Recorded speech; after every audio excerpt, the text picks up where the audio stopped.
صل على محمد. السلام عليكم ورحمة الله وبركاته. أعوذ بالله من الشيطان الرجيم. بسم الله الرحمن الرحيم.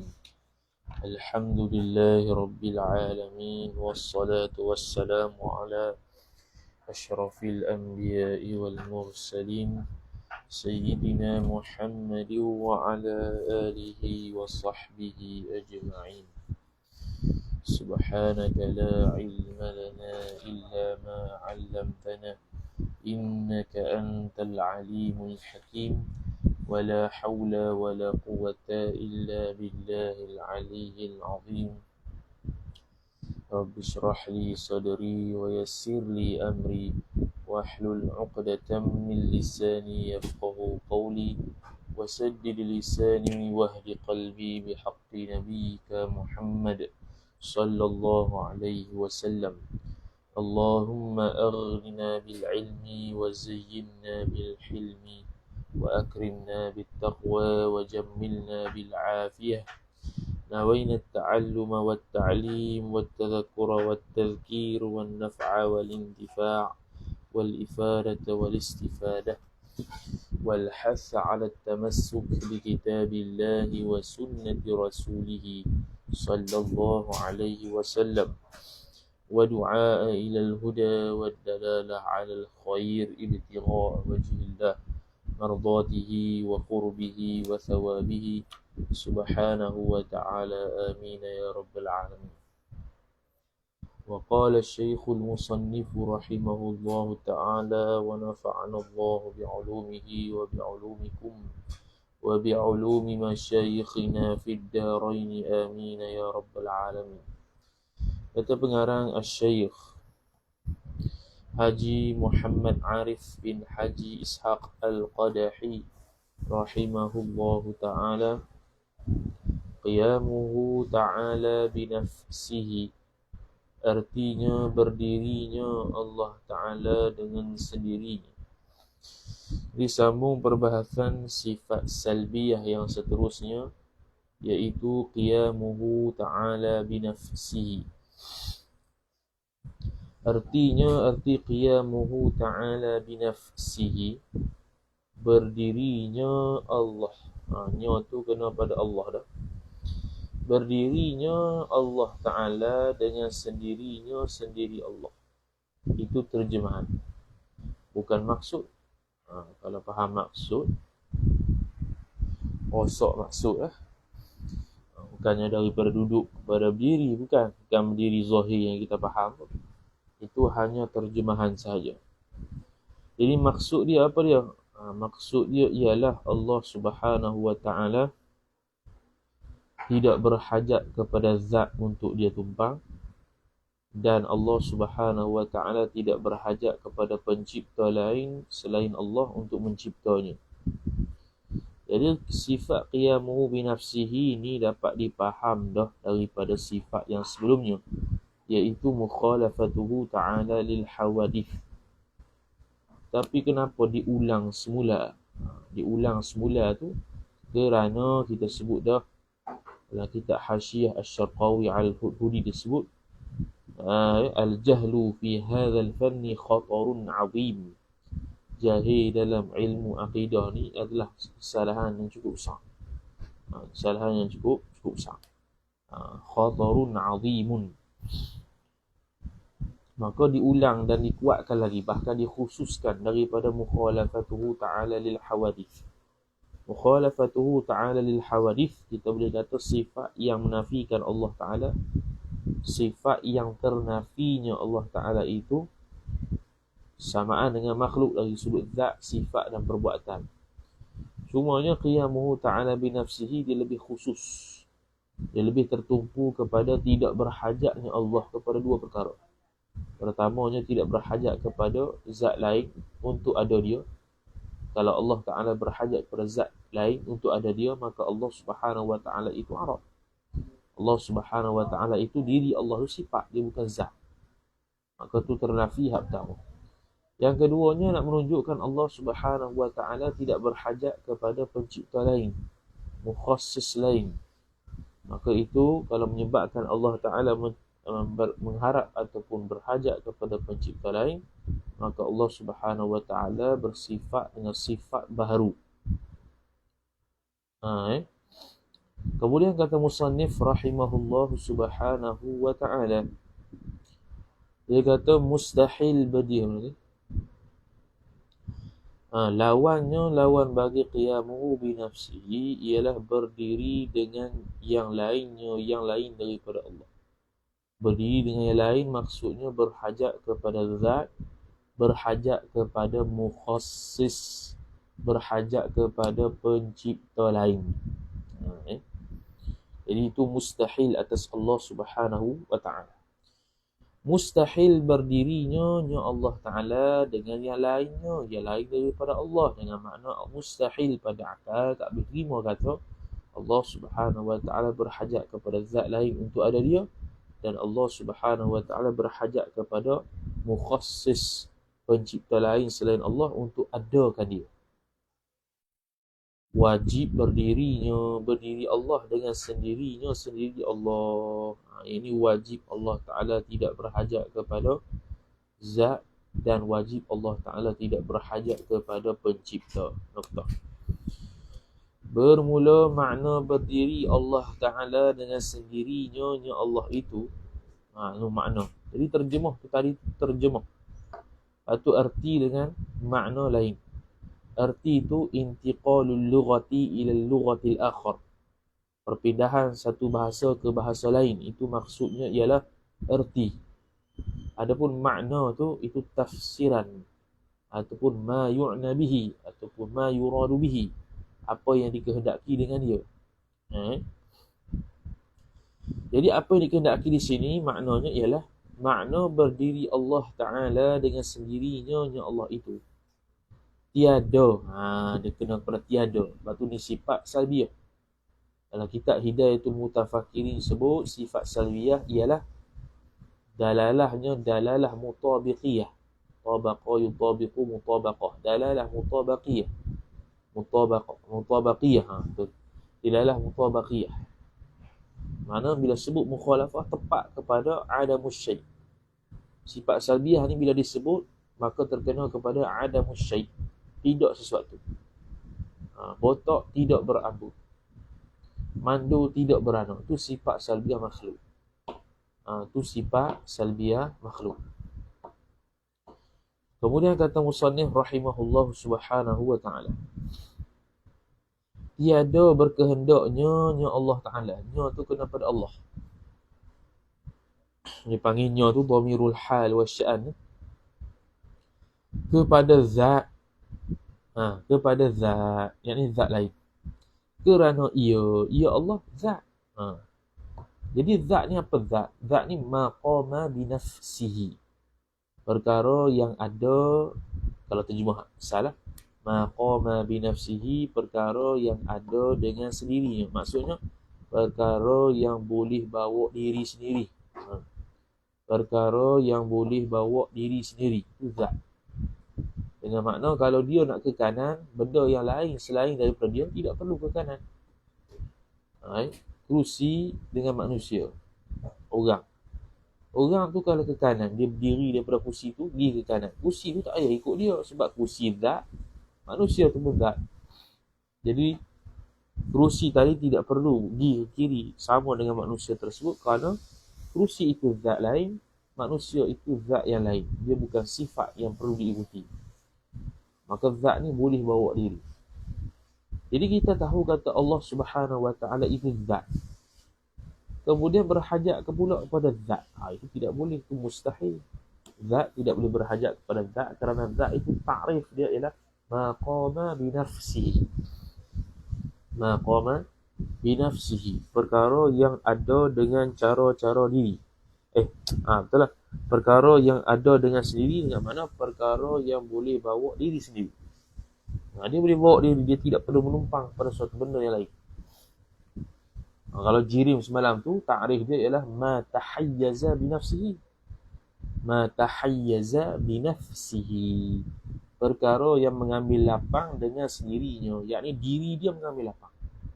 Diri dia secara hakikat mengambil lapang. Tu jiri. Beza dengan sifat maqama bi ghairihi. Perkara yang ada dia dengan pada yang lain. Iaitu pada mana lain tu? Zat. Jadi sifat tidak boleh bawa diri sendiri, dia kena ikut zat. Begitu juga arad. Arad ni ma tahayyaza bi ghairihi. Perkara yang mengambil lapang pada yang lain. Diri dia sendiri tu tak ambil lapang, tapi dia tumpang pada jiri. Jiri ambil lapang, dia pun turut ambil lapang. Turut ambil lapang atas jalan tabi'. Turut ambil lapang atas jalan ikut sahaja. Bukan dia tu sendiri berdemah duduk kat satu tempat. Merah saja berdemah, tak ada. Dia ikut zat yang berwarna merah. Maka merah tu tersebut juga tahayyuz, tapi atas jalan tabi'. Bukan atas jalan hakikat diri dia itu tahayyuz. Sebab dia bukan tahayyaza bi nafsihi, dia tahayyaza bi ghairihi. Ni. Kemudian kata musannif rahimahullahu ta'ala, dan tiada berkehendaknya Allah kepada fa'il. Fa'il ni pencipta. Yang menjadikan Allah subhanahu wa ta'ala. Itu sifat bagi fa'il. Sebab apa tidak perlu? Kerana ia Allah qadim nuqtah. Jadi kalau Allah subhanahu wa ta'ala berhajat kepada sifat yang kepada zat yang baru ataupun zat yang membaharukan dia, maka Allah subhanahu wa ta'ala ternafi qidam, kerana qidam ni la awwala lahu. Tidak ada awal sama sekali bagi kewujudan Allah subhanahu wa ta'ala. Jadi kalau dia itu tidak qadim, maka dia baharu. Maka Allah subhanahu wa ta'ala berhajat kepada benda lain untuk mengadakan dia.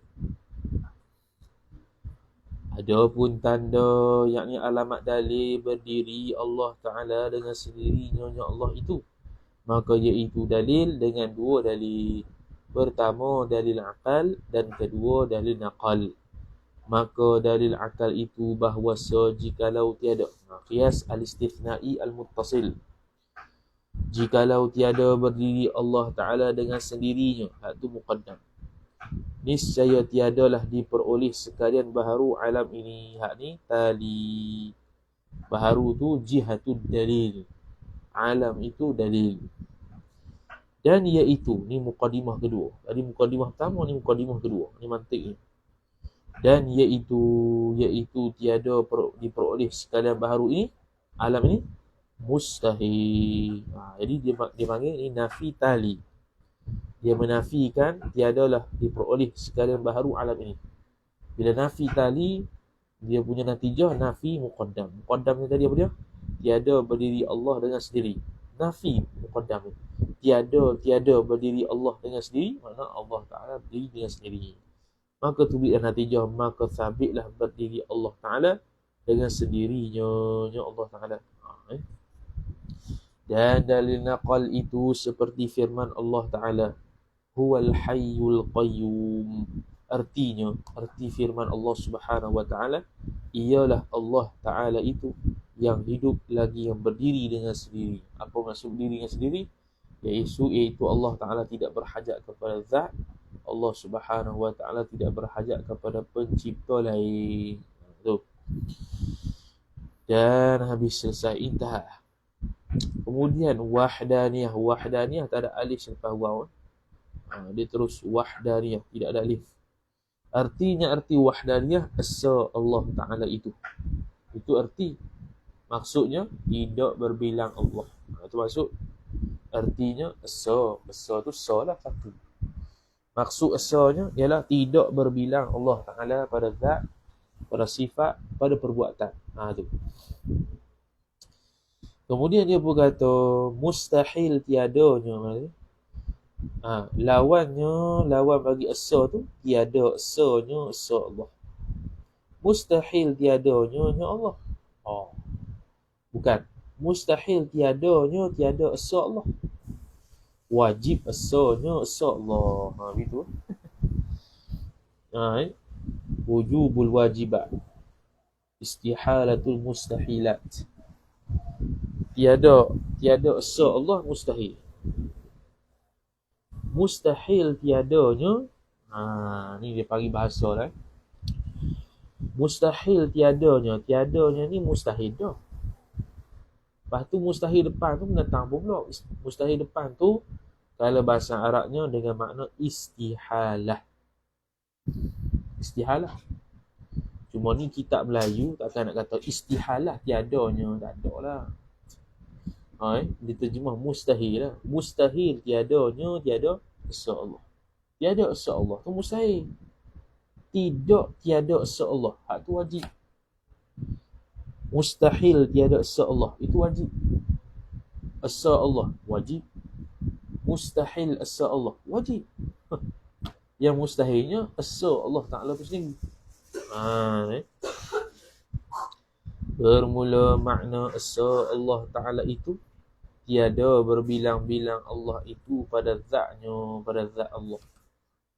Yakni ternafi dua kam muttasil, kam munfasil. Kam muttasil, kam yang bersambung. Kam tu bilang, muttasil tu bersambung. Jadi kam muttasil ni ada beberapa bahagian lah. Kalau sesuatu tu ada panjang saja. Sesuatu tu ada panjang saja. Contoh benang lah. Contoh ni, earphone ni. Kalau benda yang panjang saja, maka kam muttasilnya ialah nuqtah. Nuqtah tu titik lah.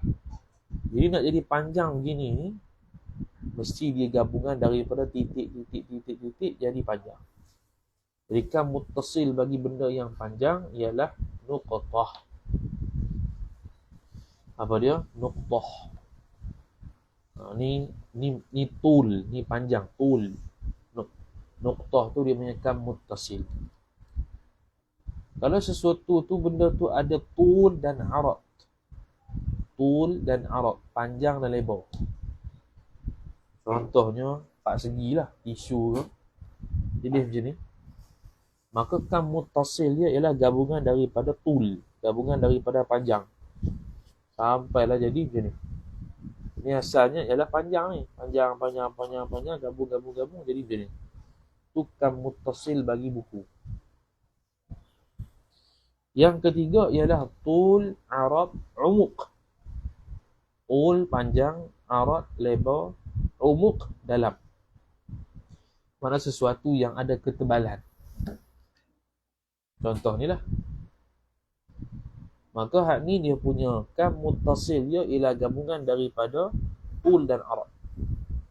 2D lah, 2D. Hak ni kan 3D. Jadi dia gabungan daripada tul dan arad, panjang dan lebar. Dia panggil surface. Panjang, jadilah umuq. Jadi tebal. Gabungan daripada tul dan arad, panjang dan lebar ni. Hak nipis, paling nipis ni, gabung jadilah macam ni dan ada tebal. Begitu. Itu dalam ilmu maqulatul asyarah. Kemudian dia kata dan dalil dan pada sifatnya sifat Allah.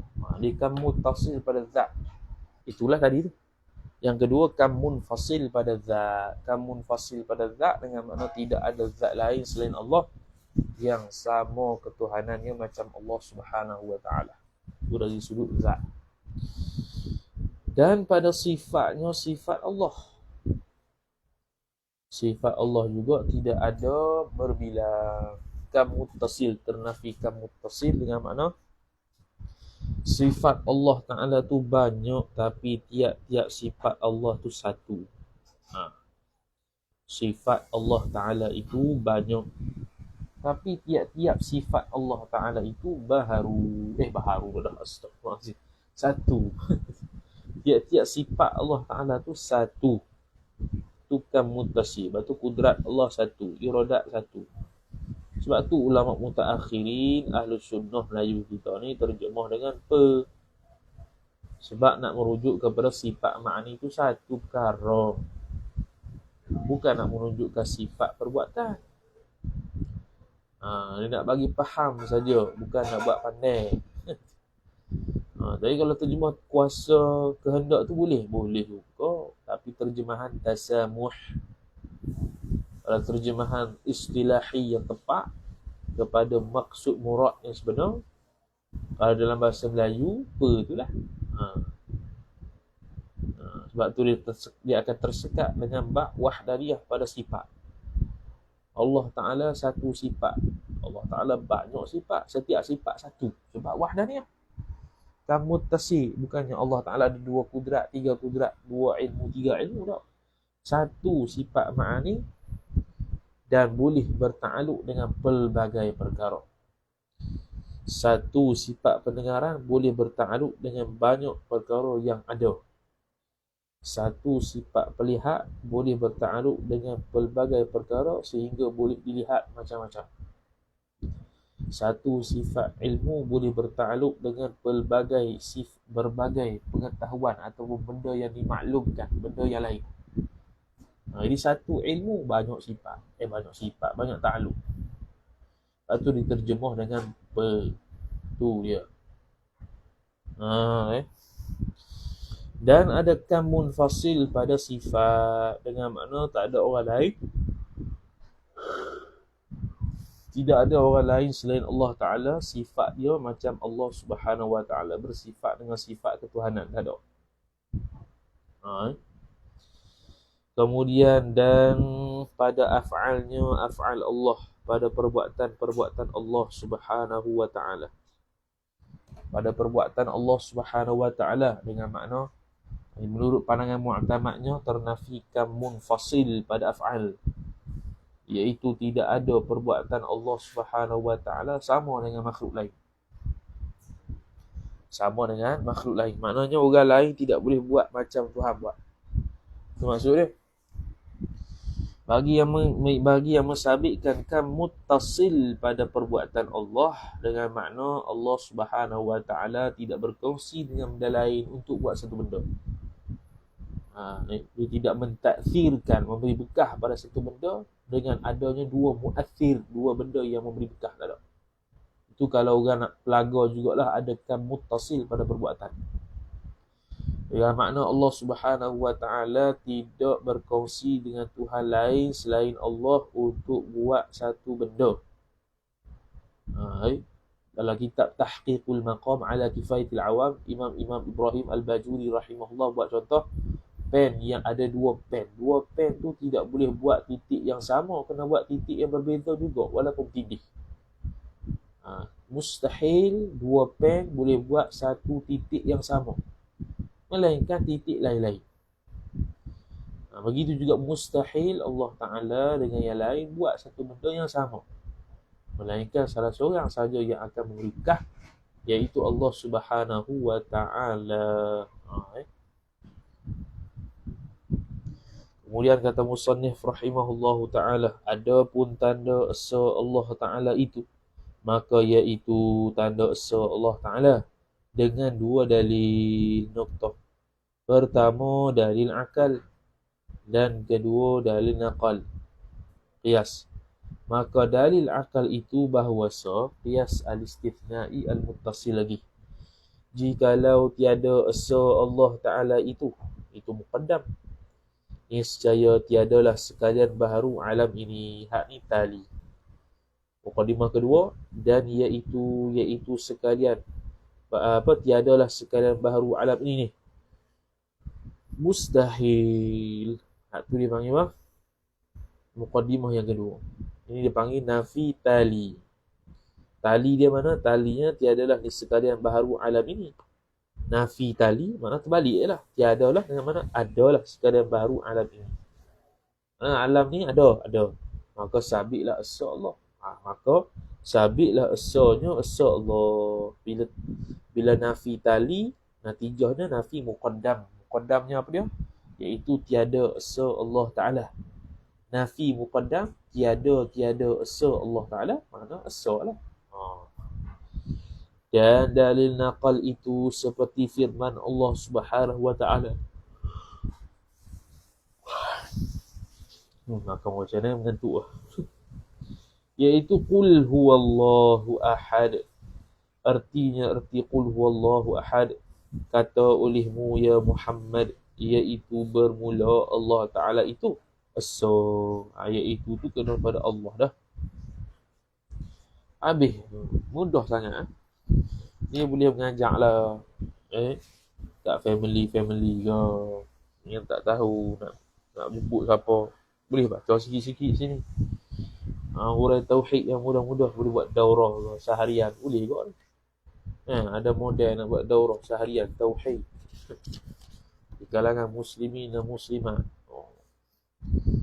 Buat sekali muslimat kuliah duha. Apa dia? Mengaji kitab tauhid. Nampak power. Ini ngaji kitab apa lu duha? Berdua bagi hati. Hati lah. Model. Kalau orang perempuan. Ikutlah nak ngajak haid nipah kau. Tauhid kau. Tersahur sokmo. Tahu lah tersahur tu senang. Senang nak goreng. Bukan senang apa, senang nak goreng. Tauhid ni payah nak goreng. Kalau goreng nampak hangit. Intaha. Habis. Udrah. Masuk pula ma'ani. Jadi sifat ma'ani sifat yang wujudi. Sifat hak peseng ada. Dan mawujud fi zatillah. Ada di zat Allah Ta'ala. Dia bukan setakat peseng ada, tapi dia ada di zat Allah Subhanahu wa Ta'ala. Jadi dia bila kata ada ni, maka dia tidaklah merujuk kepada tidak lemah Tuhan. Secara direct tidak. Secara dalalah mutabaqiyah tidak. Tapi dia merujuk kepada tidak lemah Allah itu secara iltizamiyah. Secara apa? Iltizamiyah. Dalalah iltizamiyah, lazim malzum. Lazim mana? Bila kudrat itu satu sifat yang qadim, yang ada sejak azali, ada di zat Tuhan. Sekian bahar kudrat, faham kata tidak lemah. Itu lazim. Lazim kata kudrat begini, lazim tak lemah Tuhan. Itu lazim. Dia tak terkena direct kepada tidak lemah Tuhan, tidak. Kudrat Allah Ta'ala tidak kena direct kepada tidak lemah Tuhan, tidak. Dia atas jalan dalalah iltizamiyah. Itu disebut dalam kitab Hidayatul Mutafakkirin. Dan disebut dalam kitab Hasyiah Al-Bajuri ala As-Sanusiyah yang kita sudah baca hari itu. Khatam dah. Jadi, dilalah iltizamiyah. Kudrat tu nak balik faham kata tidak lemah Tuhan tu dengan secara dilalah iltizamiyah, iaitu lazim malzum. Kudrah, arti kudrah kuasa Allah Ta'ala.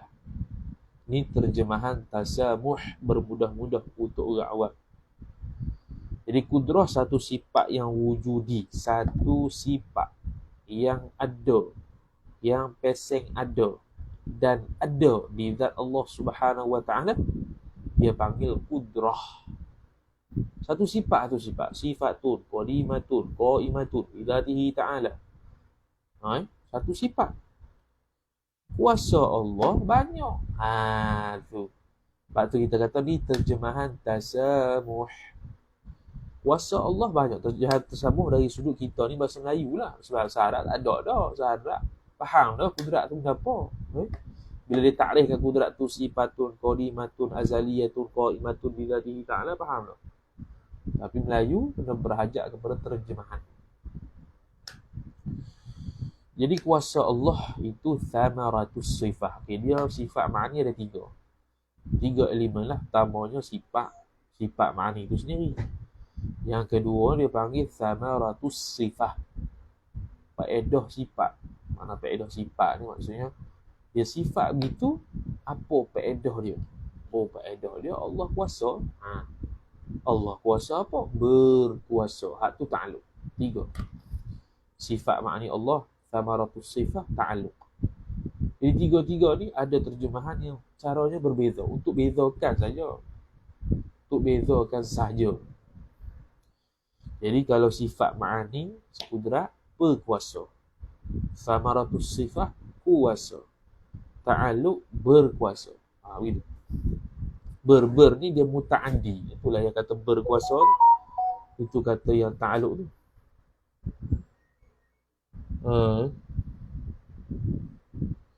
Mana pula ni? Ada orang nak bagi kitab. Sila bagi nama penuh, alamat lengkap dan nombor telefon. Sebab saya nak post pelbagai kitab. Oh, nampak macam pelik. Pelbagai kitab tu kitab apa? Apa tadi? Tu 3 tu. Jadi 3 ni je kunci dia untuk ma'ani. Cumanya lah. Perbahasan yang rumit-rumit ni tak payah dah tekan sangat pada orang awam. Biasa-biasa dah lah. Biasa-biasa sudah. Jadi kalau muta'addi tu muta'alluq lah. Ta'alluq. Muta'addi berkuasa, tu muta'addi. Dia muta'addi. Berkuasa membuat perkara mungkin. Berkuasa tu ta'alluq. Kuasa tu samarah. Berkuasa satu sifat. Lawan bagi kuasa Allah itu lemah Allah. Okey. Lawan bagi sifat ma'ani, ghalibnya wujudi. Ghalibnya wujudi juga seperti mana sifat ma'ani. Ghalibnya adalah wujudi. Okey. Lemah ni wujudi tapi ma'dum di Tuhan. Lemah ni wujudi tapi ma'dum di Tuhan. Okay, sesuatu perkara ni dia ada 4. Pertamanya atas sekali mawjud, benda yang ada. Mawjud, benda yang ada. Bawah mawjud dia panggil hal. Tu atas pandangan kata hal lah. Hal ni, mawjud ni mawjud lah, benda yang ada. Apa maksud benda yang ada? Boleh cerak panca indera yang 5. Boleh cerak salah satu panca indera yang 5, dia panggil ada. Bawah dia hal. Hal ni dia tak ada, dia tak sampai tahap ada. Dia tidak sampai tahap mawjud fil kharij. Dia tidak sampai tahap mawjud fil kharij. Tapi hanya thubut fil kharij. Hanya thubut fil kharij. Dia tak ada tapi nampak benda tu, nampak bentuk dia, nampak keadaan dia, nampak ahwal dia. Pak segi. Kita nampak pak segi tu. Nampak macam ada tapi tunjuk tak kena. Tu hal. Nampak ni pak segi, ni buku. Ni buku lah ke? Ataupun nak spesifik ni buku. Tepi buku juga. Dia tak panggil pak segi. Ni pak segi ni kita nampak dia macam ni. Ini dia panggil pak segi. Tu hal. Nampak macam ada, bila tunjuk tak kena. Jadi buku ni mawjud fil kharij, tapi pak segi ni thubut fil kharij. Thubut fil kharij. Bawah dia lagi hal, dia panggil amrun i'tibari. Amrun i'tibari / adami. Amrun i'tibari benda yang dipaham akal, tak boleh cegak panca indera yang 5. Benda yang dipaham akal. Jadi antara yang membezakan ahwal dengan amrul i'tibari ni benda ialah berdekat-dekat tak ada. Benda tu nampak tak ada, tapi bila kata tak ada kita sebut. Tu amrul i'tibari. Tak nampak rupa dia, tak nampak bentuk dia, tapi nak kata tak ada kita sebut. Tu amrul i'tibari. Tu atas pandangan yang mengatakan ada ahwal lah. Atas pandangan mengatakan tidak ada ahwal, terus kepada amrul i'tibari. Semua tu amrul i'tibari. Pak segi pun amrul i'tibari. Lagi mudah. Itu pandangan mu'tamad. Tak nak beza-beza. Benda yang sungguh amrul i'tibari berlaku. / adami. Adami ni benda peseng tidak. Faham balik tidak. Contoh salbiyah. Salbiyah tu adami. Dia bukan amrul i'tibari atas pandangan mu'tamad. Atas pandangan kedua, salbiyah juga amrun i'tibari. Dia jenis adami. Sebab apa adami? Kerana dia adamus syai' mafhumus salbiyah adamus syai'. Faham salbiyah tu balik dok suatu. Dok suatu tu salbiyah lah. Sebab tu adami. Jangan tukar adami dengan ma'dum lain. Bawah sekali ma'dum. Ma'dum ni tak ada. Ma'dum ni tak ada. Tak ada terus. Tidak ada lagi tidak. Tiada lagi tidak. Ma'dum, tak ada. Tiada lagi tidak. Tiada lagi tidak. Tu ma'dum.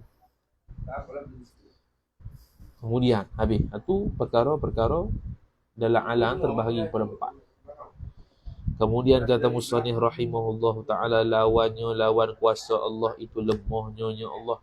Mustahil lemahnya Allah. Wajib kuasanya Allah. Kuasa ni makna sabit sifat kudrat.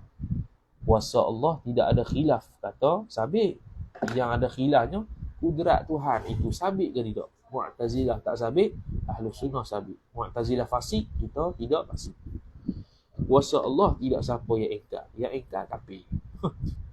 Siapa ingkar kafir, kuasa Allah. Sebab tu kalau kita kata Mu'tazilah itu menafikan sifat ma'ani, kalau kita terjemah kuasa dengan makna kudrat, oh, makna Mu'tazilah menafikan kuasa Allah. Dia tak menafi. Siapa menafikan kuasa Allah Mu'tazilah? Bagi satu nas kitab. Ada. Bahkan kuasa Allah, kehendak Allah itu ijma' kerana sebut dalam Quran. Wallahu ala kulli syai'in qadir. Kuasa Allah. Takkan Mu'tazilah menafi Quran pula. Mu'tazilah hanya menafikan satu sifat yang ada di zat Tuhan. Tu payah nak beza. Tu terjemah tu mudah sikit nak beza. Kalau kita kata Mu'tazilah menafikan sifat ma'ani. Sekarang ni ma'ani kita terjemah kuasa sekarang. Adakah dia menafikan kuasa Allah? Tidak. Dia tak menafi kuasa Allah. Dia menafi kudrat Allah. Siapa yang menafi kuasa Allah? Kafirun. Kemudian kata musannif rahimahullah subhanahu wa ta'ala, dia kata apa? Dia kata pula habis. Kemudian mana tadi?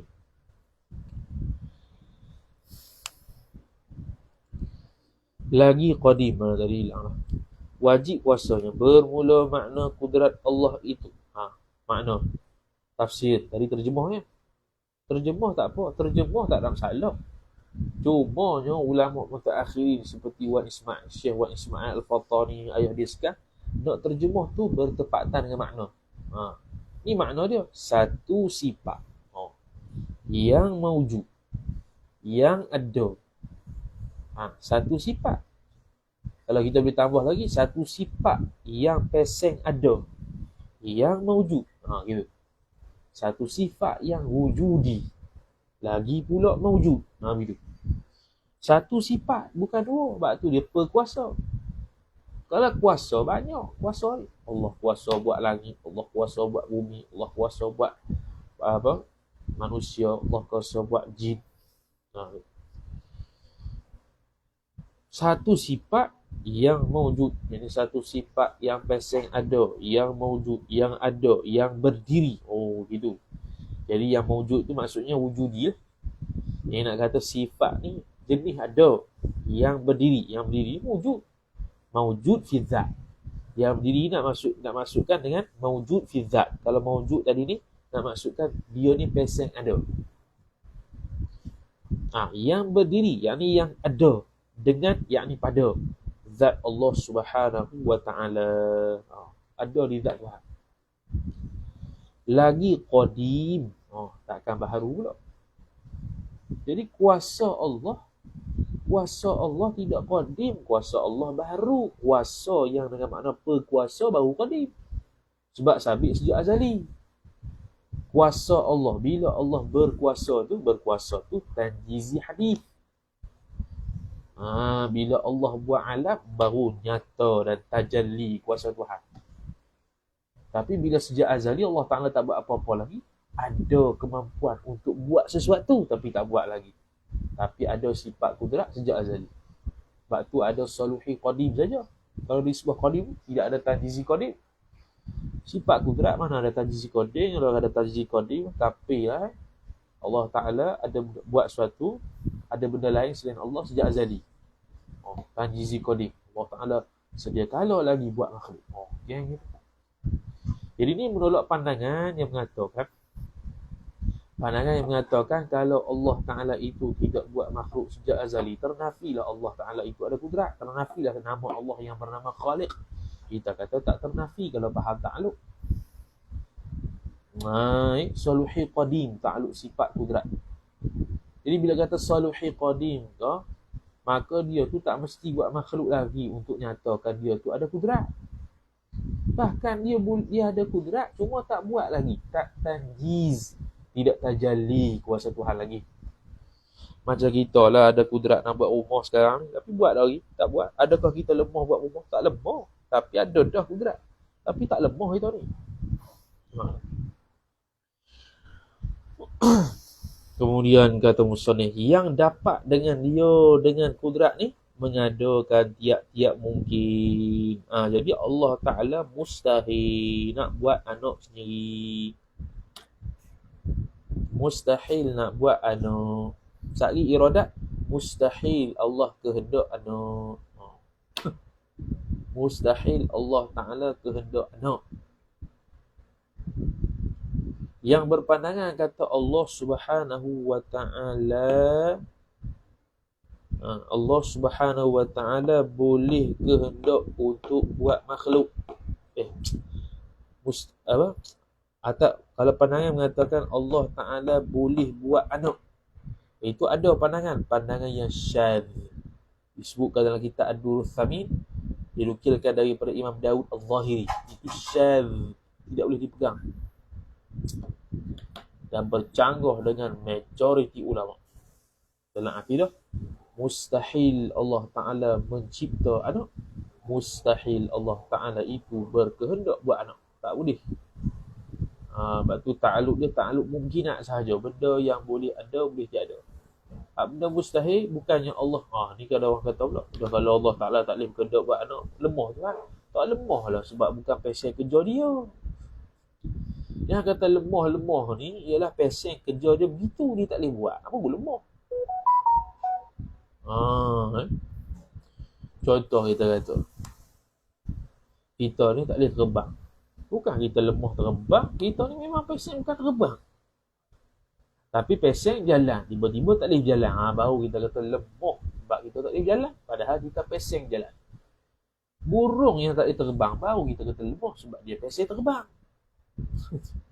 Bukan pasal dia. Bukan pasal dia tak boleh kata lemah. Dia bukan istilah dia lemah. Lemah ni ialah satu benda yang sepatutnya sya'nuhu hakadha. Keadaan dia memang pasal begitu, tiba-tiba tak boleh buat. Tu baru lemah. Okay. Dan meniadakan dia, meniadakan tiap-tiap mungkin. Mengada dan meniada ni atas muafakat iradatnya, iradat Allah. Iradat hak nanti akan datang lah, sifat kedua. Okay, jadi kudrat, kenapa diletakkan sifat kudrat selepas sifat wahdaniyah? Pertamanya, ini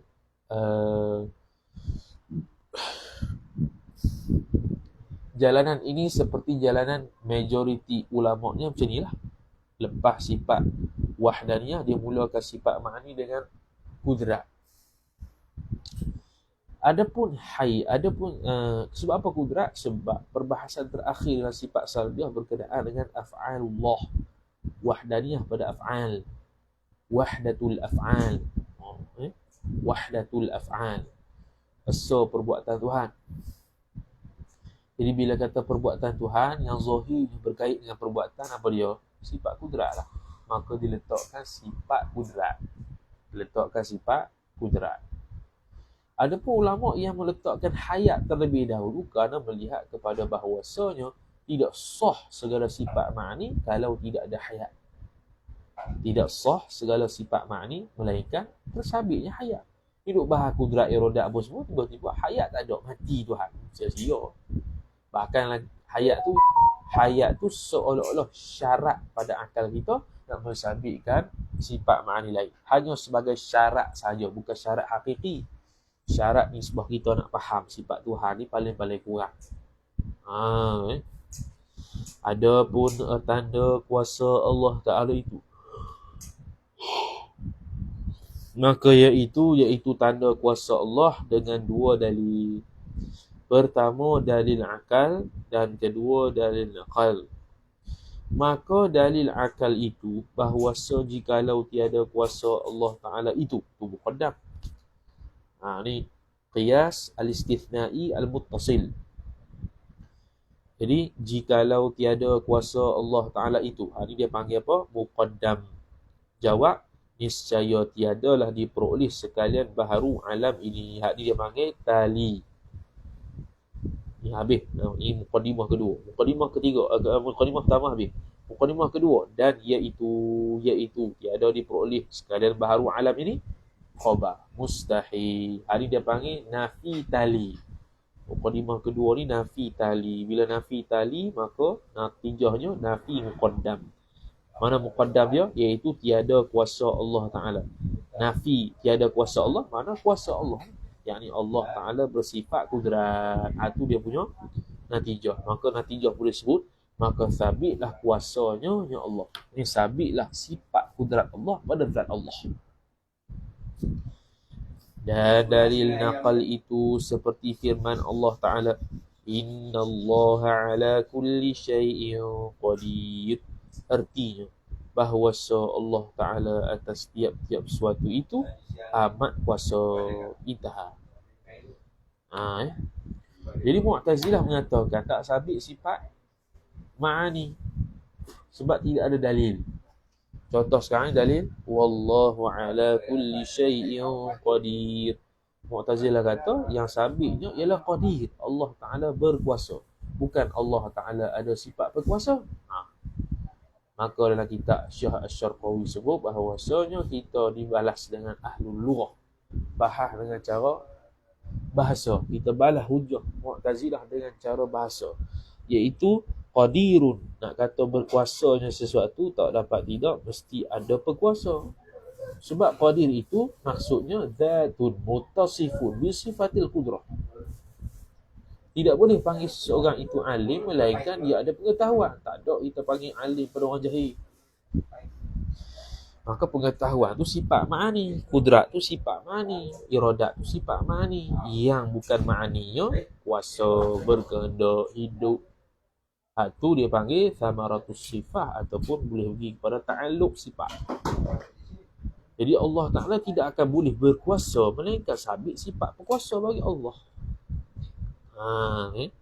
Jadi ahli sunnah dia balas Mu'tazilah dengan hujjah ahlul lughah.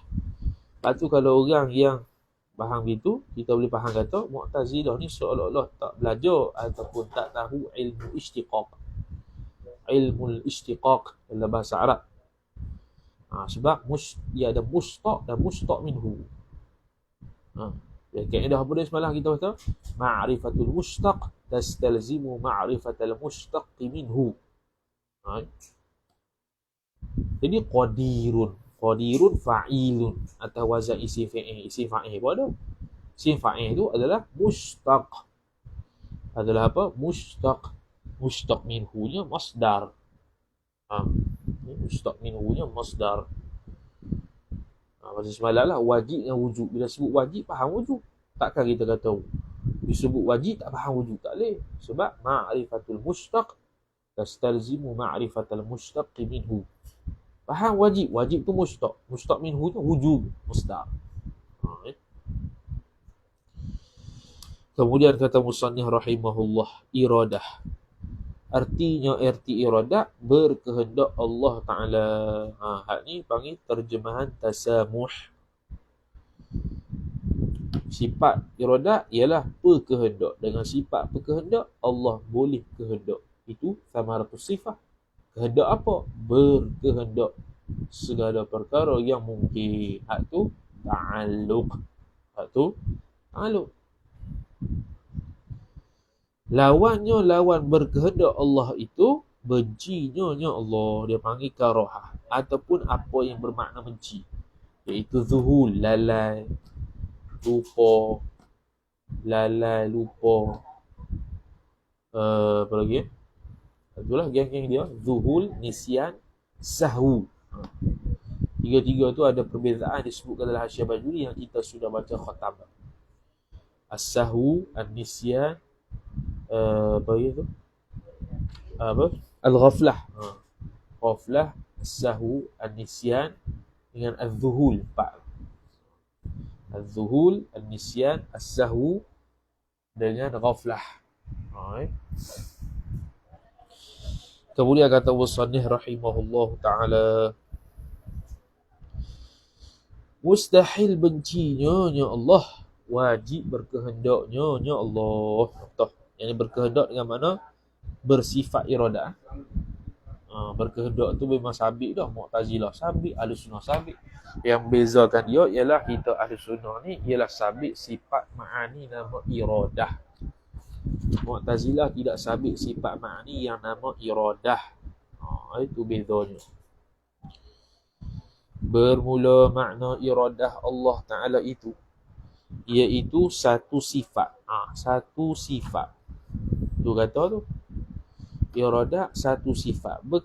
Berkehendak ni berkehendak ni terjemahan ta'alluq ni. Terjemahan sifat ma'ani berkehendak. Terjemahan samaratus sifah kehendak. Terjemahan ta'alluq berkehendak. Tu kalau kita nak panggil terjemahan nak beza antara sifat, samaratus sifah dan ta'alluq. Okey. Jadi berkehendak Allah bukan satu. Berkehendak Allah Ta'ala bukan satu. Berkehendak Allah banyak. Allah Ta'ala berkehendak buat anak kita. Allah Ta'ala berkehendak buat kita. Allah Ta'ala berkehendak untuk buat alam, untuk buat bumi. Berkehendak Allah banyak. Yang satunya sifat. Apa? Berkehendak. Iradat tu satu.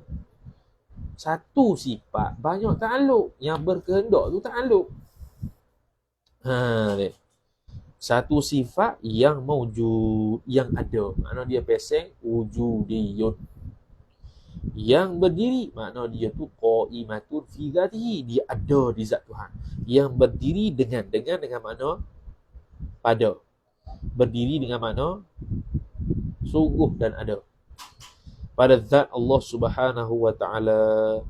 Lagi qadim. Qadim ni la awwala lahu, tidak ada awal baginya. Jadi sifat kehendak Tuhan, iradat Tuhan ni tak ada awal juga. Tidak ada awal pula. Betul lah, tidak ada awal, itu qadim. Berkehendak Allah juga qadim. Berkehendak Allah bukan baharu, berkehendak Allah juga qadim, panggil tanjizi qadim. Iradat Allah itu qadim. Nisbah boleh berkehendak macam-macam dengan sabit sifat iradat, panggil saluhi qadim.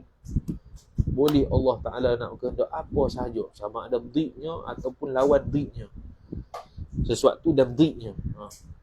Sama ada Allah Ta'ala kehendakkan sesuatu ataupun dhid sesuatu. Itu saluhi qadim. Bila sudah khusus nak tentukan syai' ataupun dhiddu syai', nak tentukan sesuatu ataupun dhiddu syai', lawan bagi sesuatu, dia panggil tanjizi qadim. Nak tentukan dah putih ke hitam, putih. Itu tanjizi qadim. Putih ke hitam, dua-dua sekali boleh, itu saluhi qadim. Ada ke tak ada saluhi qadim? Ada, tanjizi qadim. Para mu'tamad tidak ada tanjizi hadis. Tanjizi hadis kalau kita sabit ada, bukan bermakna dia boleh berkehendak lain, bukan. Tapi tanjizi hadis itu hanya untuk merealisasikan apa kehendak Tuhan yang berlaku sejak azali, iaitu tanjizi qadim. Jadi tidak betul lah penceramah-penceramah yang mengatakan Allah Ta'ala itu kan maha berkehendak. Boleh nak kehendak bila-bila, boleh tukar. Itu bahaya. Nampak betul tapi salah. Yang dapat dengan dia, dengan iradat itu menentukan tiap-tiap mungkin. Menentukan. Menentu ni nak pergi kepada tanjizi qadim ni dengan setengah barang yang harus, atasnya barang nokta. Ini tanjizi qadim. Setengah barang yang harus, tanjizi qadim. Kalau tak ada setengah yang harus, berkehendak benda yang harus, saluhi qadim. Berkehendak setengah daripada benda harus, itu tanjizi qadim. Gitu. Adapun tanda berkehendak, yakni bersifat iradat Allah Ta'ala itu, maka iaitu tandanya ialah dengan dua dalil. Pertama dalil akal dan kedua dalil naqal. Maka dalil akal itu bahawasa jikalau tiada berkehendak Allah Ta'ala itu muqaddam. Ini masih lagi qiyas al-istithnai al-muttasil. Niscaya tiadalah diperoleh sekalian baharu alam ini. Hak ni dia panggil tali. Muqaddimah kedua. Dan iaitu tiadalah diperoleh sekalian baharu alam ini, mustahil. Itu nafi tali. Tiadalah diperoleh sekalian baharu alam, itu dia panggil tali. Nafinya tiadalah diperoleh sekalian baharu alam, mana diperoleh sekalian baharu alam. Hak tu nafi tali. Itu natijah dia. maka sabitlah iradatnya nya Allah. Tengok itu iradat arada yuridu iradatan. Dan dalil naqal itu seperti firman Allah Ta'ala, fa'alul lima yurid. Arti firman Allah Ta'ala itu amat perbuat bagi barang yang menghendakinya barang. Amat perbuat. Sebab apa dia sebut amat perbuat? Kerana fa'al atas wazan sirah mubalaghah. Siratul mubalaghah atas yang fa'al. Banyak lagi lah dalam wazan Alfiyah Ibn Malik tu. Antaranya fa'al. Fa'al ni atas wazan sirah mubalaghah. Fa'al. Habis selesai sifat iradah. Seterusnya ilmu. Arti ilmu tu ialah mengetahui Allah Ta'ala. Hak tu terjemahan tasamuh. Ini terjemahan ta'alluq. Terjemahan sifat pengetahuan. Dengan sifat pengetahuan Allah tahu. Tahu tu thamaratus sifat. Allah mengetahui. Hak tu ta'alluq. Hak tu ta'alluq sifat. Lawan bagi ilmu, jahilnya Allah. Jahil. Mustahil jahilnya Allah. Wajib mengetahuinya, yakni wajib bersifat ilmunya Allah Ta'ala. Jadi ilmu Allah Ta'ala ada dua pandangan dalam kitab Tahqiqul Maqam ala Kifaitil Awam. Pandangan pertama dan pandangan ni pandangan mu'tamad, iaitu Allah Ta'ala ada satu ilmu, banyak ta'alluq. Satu sifat pengetahuan, banyak ta'alluq. Allah mengetahui banyak benda. Pandangan kedua, ilmu Allah banyak, seperti mana banyak ta'alluq. Bagaimana ilmu Allah tentang makhluk, satu ilmu, satu pengetahuan. Satu ilmu, satu benda yang mengetahui. Allah Ta'ala mengetahui binatang, satu sifat ilmu yang lain, dan Allah mengetahui dengan sifat ilmu tersebut. Allah mengetahui tentang alam lain, contohnya, itu satu sifat ilmu, dan mengetahui tentang alam tersebut dengan ilmu tersebut. Jadi pelbagai ilmu dengan pelbagai ta'alluq. Itu pandangan kedua, tapi bukan mu'tamad. Mu'tamadnya satu sifat yang bernama ilmu, tetapi banyak ta'alluqnya. Bermula makna ilmu Allah Ta'ala itu satu sifat. Jadi mengetahui bukan satu, mengetahui banyak. Tahu tu tidak ta'alluq dengan apa-apa lagi. Ia bau thamaratus sifat, bau kesan hasil bersifat dengan ilmu yang panggil pengetahuan. Maka sabitlah ilmu. Ilmu apa? Tahu mengetahui benda yang mawjudat, benda yang mungkinat, benda yang mustahil, benda yang wajib pada akal.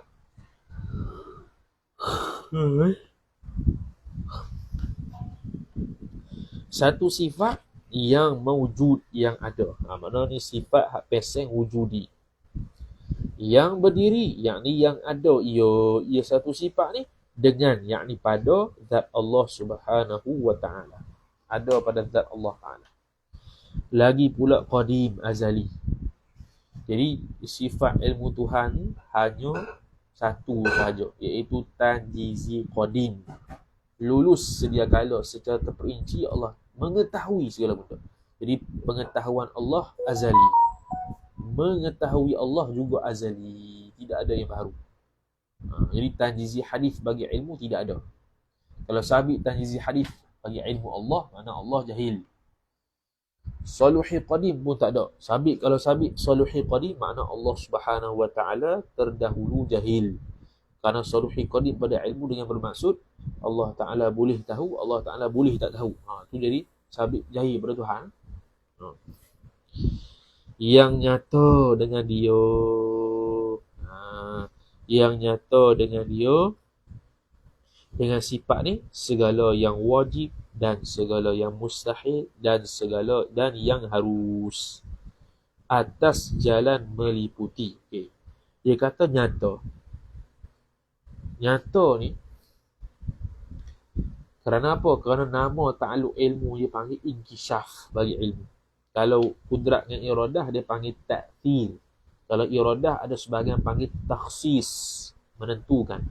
Ta'thir memberi bekas. Cuma ta'thir hakiki, yang berbekas secara hakiki ialah kudrat lah. Untuk ilmu inkishaf. Inkishaf kalau terjemah zahir, terbuka. Terbuka dengan makna nyata. Nyata. Sifat inkishaf 3. Ilmu, sama, basar.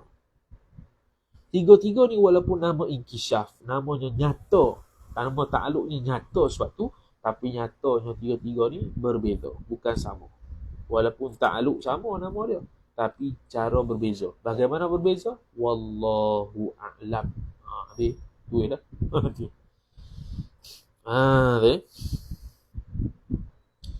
Jadi dia kata, yang nyata dengan dia, dengan sifat ilmu ni, segala yang wajib dan segala yang mustahil dan yang harus. Yang wajib, mustahil, harus, semua tahu belakang. Atas jalan meliputi, muhitun, wallah, muhitun, meliputi dengan ketiadaan terdahulu sembunyi. Maknanya tidak terdahulu jahil. Bukannya dulu tak tahu, tiba-tiba tahu. Dulu tersembunyi, tiba-tiba nyata. Bukan. Kan? Adapun tanda mengetahui Allah Ta'ala. Tanda mengetahui makna tanda Allah bersifat ilmu, mengetahui ta'aluk. Maka iaitu tandanya itu dengan dua dalil. Pertama dalil akal dan kedua dalil naqal. Maka dalil akal itu bahawa jikalau tiada mengetahui Allah Ta'ala itu muqaddam. Niscaya tiadalah diperoleh sekalian baharu alam ini. Hak ni dia panggil tali. Muqaddimah pertama. Muqaddimah kedua, dan iaitu tiadalah diperoleh sekalian baharu alam ini mustahil. Mustahil. Maka natijah dia nafi muqaddam. Bila nafi tali, natijahnya nafi muqaddam. Maka nafi muqaddamnya ialah maka sabitlah mengetahuinya, mengetahui Allah Subhanahu wa ta'ala. Selesai. Dan dalil naqal itu seperti firman Allah Subhanahu wa ta'ala, Innallaha bikulli syai'in alim. Arti firman Allah Ta'ala, dia kata bahawa Allah Ta'ala dengan tiap-tiap sesuatu itu amat mengetahui. Habis, selesai, intah. Jadi ni dalil alimun. Alimun ni mengetahui. Jadi hujah bahasa menurut ahli sunnahnya, seseorang itu tidak dipanggil mengetahui, melainkan sabit sifat ilmu, sabit sifat pengetahuan. Begitu. Yang seterusnya hayat. Seterusnya ialah hayat. Arti hayat hidup. Hidup Allah Ta'ala. Ini terjemahan tasamuh. Hidup ni samaratus sifah. Sifat hayat saja tidak ada ta'alluq. Dia bukannya pehidup, hidup, menghidup. Menghidup tu sifat kudrat. Ta'alluq tanjizi hadis kudrat. Jadi hayat tidak ada ta'alluq, hanya khusus untuk Tuhan, bukan untuk muta'addi kepada makhluk lain. Maka disebut hayat, artinya arti hayat hidup. Ini terjemahan tasamuh, terjemahan istilahi pehidup. Dengan sifat pehidup, Allah hidup. Hidup tu thamaratus sifah. Tetapi menghidup tak ada. Menghidup tu sifat kudrat. Hidup Allah Ta'ala itu. Lawannya, lawan bagi hayat, matinya Allah. Mati. Khalaqal mauta wal hayata. Kita Tuhfatul Muhtah. Tuhfatul Murid, Syarah Jawharatul Tauhid, Imam Ibrahim Al-Bajuri sebut, itu dalil ahlu sunnah kata sifat hayat dan sifat mati itu wujudi. Sebab khalaqa ni mencipta. Mencipta tidak akan Allah Ta'ala tidak akan mencipta melainkan benda tu pesang ada, baru boleh mencipta. Kalau dia tu tak boleh mencipta, tetapi dia boleh berubah saja, dia panggil ja'ala. Jadi dia tak panggil khalaqa. Wa ja'ala al-laila wan nahar, menjadikan Allah akan malam dan siang. Sebab malam dan siang bukan wujudi, dia pesang faham. Wujudinya matahari, bulan, hak tu yang wujudi. Bumi, hak tu yang wujudi. Tapi perkara yang berlaku di sebalik putaran bumi, di bulan dan matahari itu jadi siang malam. Hak tu bukan wujudi. Hak tu bukan wujudi. Jadi waja'ala al-laila wan-nahara. Allah Ta'ala menjadikan siang dan malam. Bukan mencipta siang malam. Tu. Siang dan malam tu sendiri tidak boleh ditunjuk. Hanya boleh faham malam ni, gelap ni malam. Cerah ni siang. Hasil daripada putaran matahari. Matahari tu wujudi, bumi tu wujudi, bulan tu wujudi. Kesan daripada harakatul falak. Hasillah siang dan malam. Itulah dipanggil masa. Atas satu pandangan yang kata harakatul falak tu adalah masa. Pergerakan falak tu. Jadi harakah bergerak. Bergerak tu pun bukan dah. Wujudi bergerak tu adalah amrun i'tibari.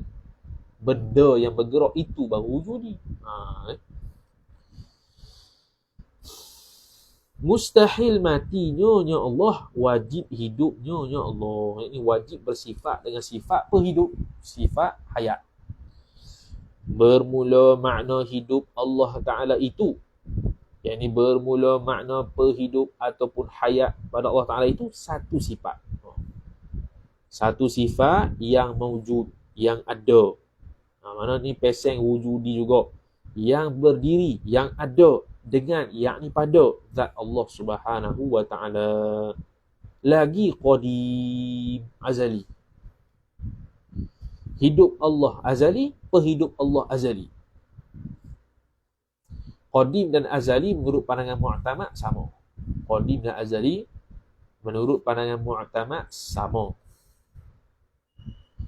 Pandangan yang kedua, qadim ni khusus kepada zat, azali selain daripada zat. Azali ni sama ada zat ataupun lain daripada zat. Qadim ni pada zat saja, iaitu zat Allah qadim, sifat Allah azali. Ada pula yang mengatakan qadim ni ialah benda wujudi, azali sama ada wujudi ataupun tidak wujudi. Jadi bila kata qadim ni kena benda wujudi, kena pada zat Allah dan sifat ma'ani Allah sahaja. Adapun azali kena pada sifat ma'ani zat Allah dan selain daripada sifat ma'ani dan zat Allah, iaitu sifat-sifat yang bukan wujudi. Ini tu pandangan khilaf lah. Pandangan mu'tamad wujudi dah. Azali dengan qadim sama. Tu lagi mudah. Yang mengesahkan ia hayat baginya, bagi Allah, bahawa bersifat ia Allah dengan sifat idrak. Okay, dia kata yang mengesahkan ia hayat. Mengesahkan yakni nisbah dari sudut akal faham manusia, seolah-olah dia macam syarat sah. Adapun hakikat semuanya qadim, tak ada yang mengesah antara satu sama lain. Tapi nak bagi faham kita hayat ni sabit sebab dia seolah-olah macam syarat untuk sahkan sifat lain. Yang mengesahkan ia hayat baginya, bagi Allah, bahawa bersifat ia Allah dengan sifat idrak. Bukan idrak yang Maturidiyah tu, bukan. Bukan idrak yang sebahagian ulama kata sabit tu, bukan. Apa idrak? Yakni sifat mendapat. Tak faham lagi. Seperti ilmu dan umpama ilmu. Yakni sama basar. Intaha hasyah syarqawi. Okay, sifat idrak, sifat mendapat, yakni pendapat lah. Okay, idrak ni sebab apa idrak pula dah? Idrak ni kena senang, kalau nak senang ceritanya, sifat yang ta'aluknya inkishah, idrak lah tu. Sifat yang ta'aluknya inkishah, idrak lah. Tapi kalau nak bagi faham ni sebuah makhluk ni, idrak ni lagu mana? Benda yang di luar tangkap di dalam, itu idrak.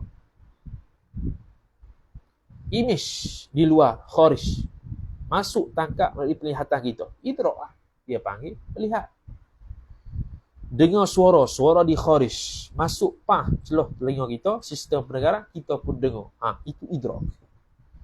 Ilmu asalnya di kharij, di tok guru depan kita, ilmu dia bagi beri, dia ceramah, dia bagi baca kitab, kita pun faham, masuk ke kepala, masuk ke telinga, masuk kepala otak, proses, ingat dan faham. Itu idrak. Cuma nisbah Tuhan tak adalah kata gitunya, masuk celah mana pula terbang telinga. Nak kata sifat idrak itu idrak. Jadi nisbah Allah kita kata sifat yang ta'aluknya inkishah, idrak tu. Bukan sifat idrak yang pendapat tu, yang sabit satu sifat lain nama idrak tu lain. Habis. Bila sabit hayat, maka dia mengesahkan sabit yang sifat idrak. Adakah sifat idrak saja? Tak, sifat lain juga. Sifat ma'ani yang lain juga. Kalau dalam kitab lain dia akan sebut sifat idrak seperti ilmu sama basar dan selainnya, selain sifat idrak. Gitu. Ada pun tanda hidup, yakni tanda hayat Allah Ta'ala itu, maka iaitu tanda hayat Allah dengan dua dalil. Pertama dalil akal dan kedua dalil naqal. Maka dalil akal itu qiyas al-istithnai al-muttasil, bahawa jikalau tiada hidup Allah Ta'ala itu, ni dia panggil muqaddam. Tali niscaya tiadalah diperoleh sekalian baharu alam ini. Ini dia panggil tali. Muqaddimah pertama. Muqaddimah kedua, dan iaitu tiada diperoleh sekalian baharu alam ni khabar mustahil. Itu dia panggil nafi tali. Bila muqaddimah kedua nafi tali, natijahnya nafi muqaddam. Muqaddam dia apa dia? Iaitu tiada hidup Allah Ta'ala. Nafi tiada hidup Allah, yakni hidup Allah. Maka sabitlah hidupnya Allah, yakni sabitlah sifat hayat bagi Allah itu. Dan dalil naqal itu seperti firman Allah Ta'ala, wa tawakkal 'alal hayyil ladzi la yamut. Artinya, dan berserah olehmu atas Tuhan yang hidup, yang tiada matinya. Tuhan yang Allah Ta'ala sebut al-hayy alladzi la yamut. Bila sebut al-hayy, kenapa sebut la yamut?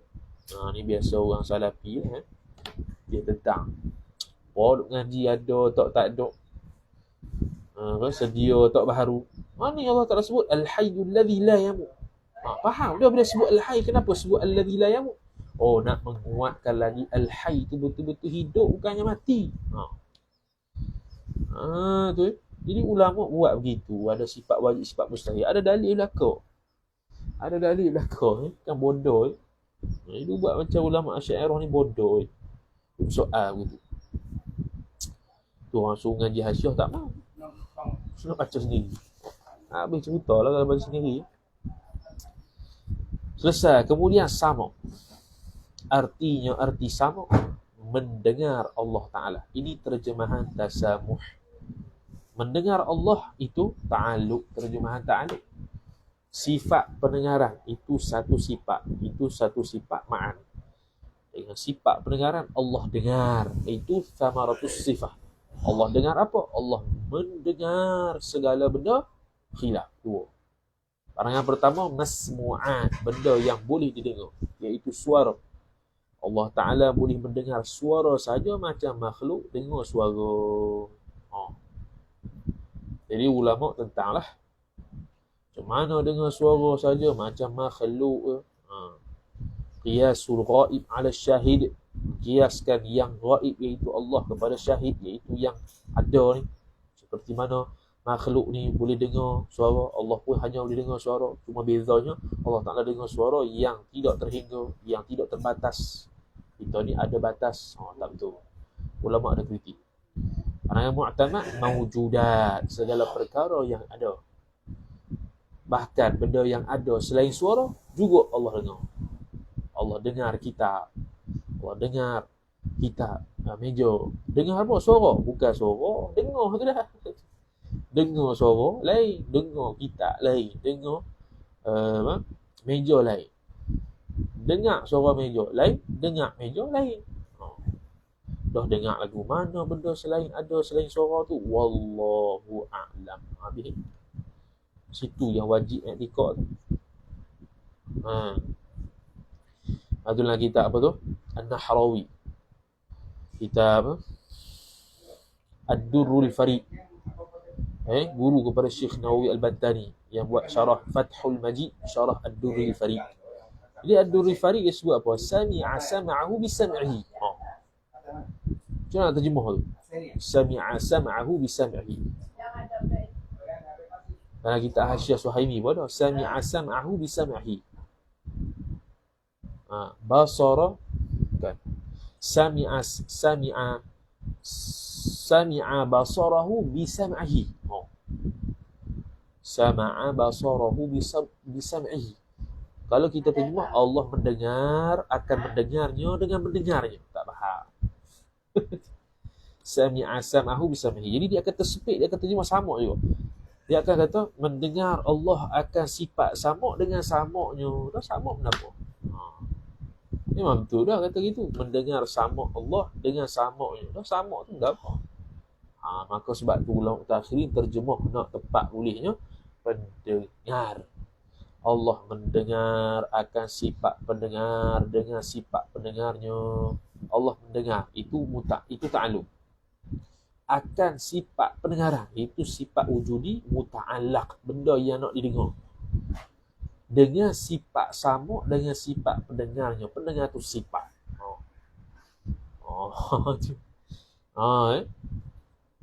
Allah mendengar. Itu ta'alluq. Hasil daripada Allah bersifat sama, dia mendengar. Itu ta'alluq. Akan sifat pendengaran. Itu muta'allaq, benda yang nak didengar. Muta'allaqat, benda yang nak didengar, benda yang nak didengar. Bisam'i ataupun bisam'ihi, dengan sifat pendengarannya. Itu sifat makni. Jadi Allah mendengar sifat pendengarannya dengan sifat dengarannya.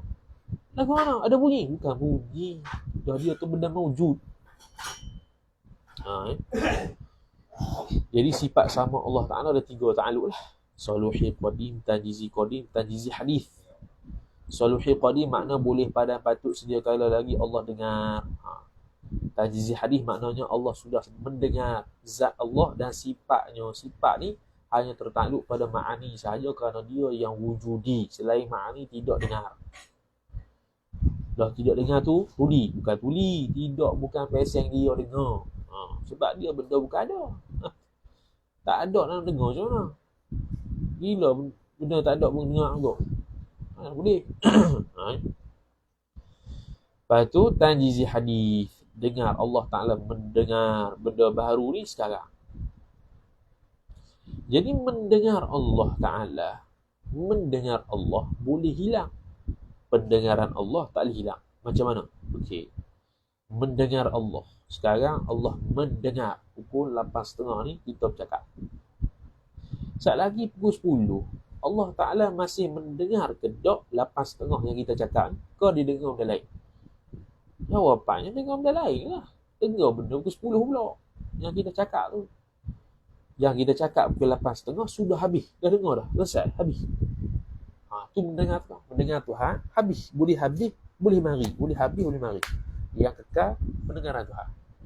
Pendengaran Tuhan sejak azali sudah kekal. Yang habis ni dia panggil inqidha. Habis. 8.30 Allah dengar kita cakap. 8.40 pukul 10 lagi Allah Ta'ala tak dengar dah. Yang 8.30 tadi dengar pukul 10 lah. Tu yang kata hilang. Bukan Allah Ta'ala tiba-tiba dituji. Bukan. Kenapa elok ni? Sebab tu tanjizi hadis baharu. Benda 8.30 nak cakap. Semalam pukul 10 malam Allah dengar tak? Benda yang pukul 8.30 nak cakap. Tak dengar lagi. Sebab belum berlaku. Yang sabitnya pendengaran Tuhan sejak azali. Pukul 10 malam tadi Allah Ta'ala dengar tak lagi. 8.30 malam, 8.30 pagi yang kita akan cakap. Tak cakap lagi. Tak dengar lagi. Sebab belum tanjiz. Bila mari 8.30 baru dengar kita cakap. Sebab kita cakap. Saat lagi pukul 10 pagi Allah tak dengar dah kita cakap. 8.30 tu Allah Ta'ala dengar pukul 10 saat lagi. Benda yang kita cakap pukul 10. Tu Sebab tu kita tak boleh kata mendengar Tuhan itu sifat ma'ani. Kerana mendengar Tuhan boleh habis, boleh mari. Sedangkan sifat Tuhan yang kita nak bahas ni qadim azali dan baqa. Habis. Mustahil tulinya ya Allah. Mendengar bukan lawannya tuli. Mendengar lawannya tidak mendengar. Jadi tidak mendengar kita tutup telinga. Jadi tidak mendengar. Buka telinga mendengar. kalau ada sifat pendengaran. Kalau tak ada sifat pendengaran, tutup ke buka, tak dengar lepas sudah. Right? Wajib mendengarnya Allah. Mendengar Allah memang wajib. Sifat pendengaran Allah wajib juga. Siapa yang menafi mendengar Allah, kafir. Sebab tu buat tazilah. Dia menafikan ma'ani, tapi dia tak menafikan mendengar. Dia menafikan sifat, satu sifat pendengaran tu. Dia tak nafikan mendengar. Mendengar kalau dia nafi, kafir. Sebab sabit dalam Quran. Bermula makna sama Allah Ta'ala itu satu sifat. Satu sifat yang mawjud, yang ada, yang berdiri, yang ada, dengan yakni pada zat Allah Ta'ala. Lagi pula qadim, yang nyata dengan dia, dengan sifat, satu sifat ni tiap-tiap yang mawjud. Ini atas perang mu'tamad. Tiap-tiap yang pesing ada. Sama ada itu suara atau selain suara. Asalkan benda ada, Allah dengar. Dengar kat mana apa? Nyata di sifat pendengaran Allah terhadap benda mawjud itu. Tu baru kita faham. Kalau kita kata mendengar benda yang selain suara, mungkin tak faham sebab kita tak pernah mendengar selain suara. Jadi maksudnya nyata di sifat pendengaran Tuhan selain suara yang ada itu. Selesai. Macam mana hakikat? Wallahu a'lam. Adapun tanda mendengar Allah Ta'ala itu, yakni tanda Allah bersifat dengan sifat pendengaran, maka iaitu tandanya dengan dua dalil. Pertama dalil akal dan kedua dalil nakal. Maka dalil akal itu bahawa jikalau tiada mendengar Allah Ta'ala itu, itu muqaddam. Jawab tu tali. Ini qiyas al-istithna'i al-muttasil juga. Nescaya kekurangannya Allah. Dia tak kait dengan alam dah. Sifat sama, basar, kalam tak kait dengan alam. Sebab tu dalil akal ni lemah nisbah sifat sama, basar, kalam. Sebab dia tak ada kaitan dengan alam. Dia tidak ada kaitan dengan kewujudan alam. Sebab sama, basar, kalam, dia tidak ada kaitan dengan penciptaan alam. Andai kata takdir, perlu takdir tuli, boleh tak Allah Ta'ala buat alam? Boleh, sebab dia ada iradat, dia ada berkuasa, dia ada penghidup, dia ada ilmu. Takdir Allah Ta'ala itu tuli, buta, boleh tak Allah Ta'ala buat? Boleh lagi. Boleh. Boleh buat lagi. Sebab melihat dengan buta ni tak ada kaitan untuk buat alam. Ni sebuah makhluk, contoh makhluknya orang buta, boleh buat macam-macam lah ni. Tidak ternafi dah daripada dia untuk buat kerja. Boleh buat kerja elok. Begitu juga Allah bisu. Ada kaitan dengan perbuatan alam. Kalau Allah Ta'ala bisu, tak andai kata fardu takdir bisu, boleh tak Allah Ta'ala buat alam? Boleh juga.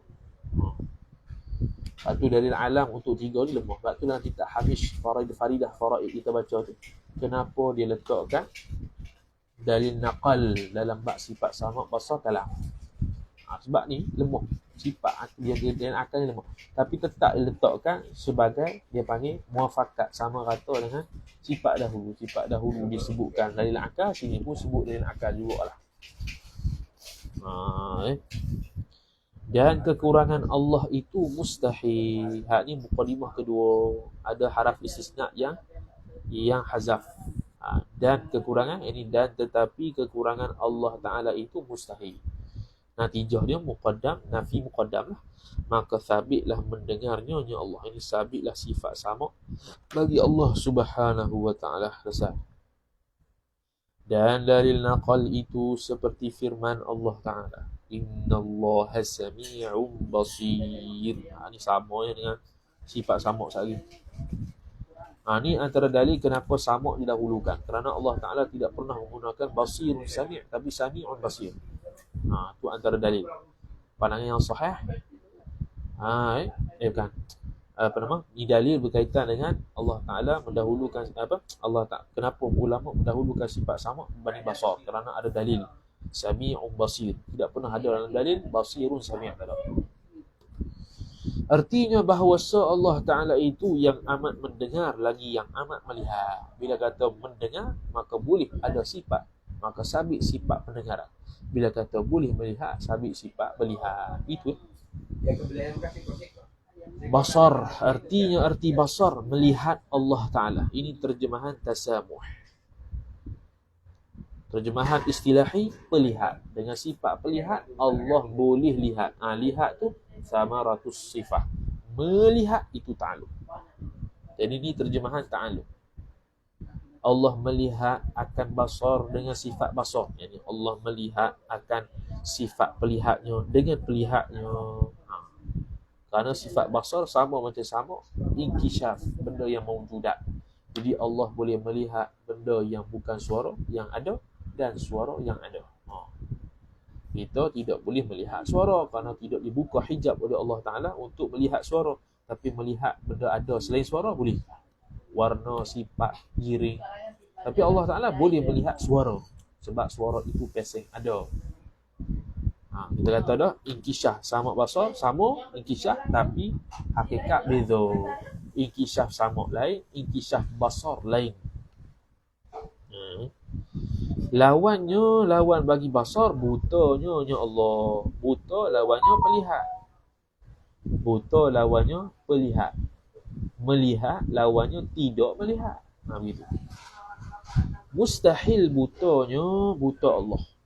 Wajib melihatnya nya Allah. Ini wajib bersifat dengan sifat pelihat Allah Subhanahu wa ta'ala. Habis. Bermula makna basar Allah Ta'ala itu satu sifat. Satu sifat, melihat banyak. Satu sifat, banyak ta'aluk. Satu sifat, pelihat, tapi banyak melihat. Melihat apa? Melihat benda suara, melihat benda yang manusia, jin.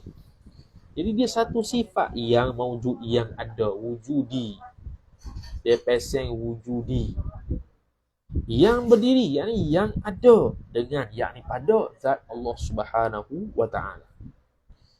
Jadi pelihat itu sifat ma'ani. Lihat itu samaratus sifat. Melihat itu ta'alluq sifat Allah. Wajib melihatnya Allah, yakni wajib bersifat dengan sifat pelihat. Bermula makna basar itu satu sifat yang mawjud, yang berdiri dengan zat Allah Ta'ala, lagi qadim. Qadim.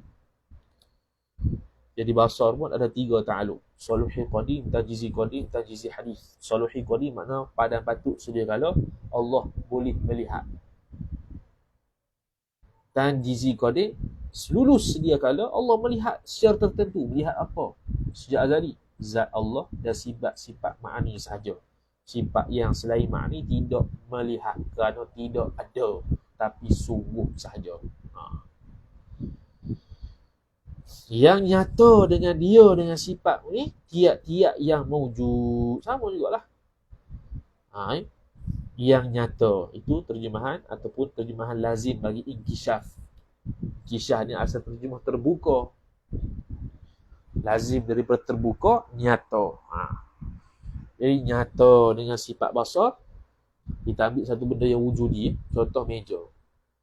Allah Ta'ala nyata di sifat pengetahuan Allah, meja itu apa? Nyata di sifat pendengaran Allah, meja itu apa? Meja itu. Nyata di sifat pelihatan Allah, meja itu. Tiga benda. Tiga ta'aluk. Tapi benda yang sama. Meja dengan ilmu. Meja dengan pelihat, meja dengan pendengaran. Nama sama nyata, tapi beza. Hakikat beza, wallahu a'lam. Begitu. Sama juga melihat Allah Ta'ala ni dengan mendengar Allah Ta'ala. Melihat boleh hilang, boleh ada. Pelihat tidak boleh hilang, kekal selama. Macam tadi 8:30 pagi Allah melihat kita ada di sini. Saat lagi pukul 10, kalau kita pergi ke tempat lain, adakah Allah masih melihat kita yang pukul 8:30 ni? Tidak lah, habis dah. Selesai dah. Jadi Allah melihat kita pukul 10 saat lagi kat mana? Allah tidak melihat dah kita yang pukul 8:30 tadi. Tidak. Sebab sudah berlaku, selesai dah. Begitu juga 8:30 kita ada sekarang ni. 10 malam kemarin tu Allah lihat ke tak 8:30 yang akan datang? Tak lihat lagi sebab belum berlaku tanjiz hadis. Jadi melihat Allah boleh habis, boleh hilang, boleh pergi, boleh datang. Itu bukan sifat ma'ni. Sifat ma'ni pelihat Tuhan. Sifat basar. Adapun tanda melihat Allah Ta'ala itu, maka iaitu tanda melihat Allah dengan dua dalil. Pertama, dalil akal dan kedua, dalil naqal. Maka dalil akal itu, qiyas al-istisna'i, bahawa jikalau tiada melihat Allah Ta'ala, yakni tiada bersifat Allah dengan sifat basar, niscaya kekurangannya Allah, kekurangan ni tali. Tiada melihat Allah Ta'ala itu muqaddam, qiyas al-istithna'i al-muttasil. Muqaddimah kedua, dan kekurangan Allah Ta'ala itu mustahil. Natijah, nafi muqaddam. Maka sabitlah melihatnya Allah, yakni sabitlah bersifat sifat melihat. Dan dalil naqal itu seperti firman Allah Ta'ala, innallaha sami'un basir.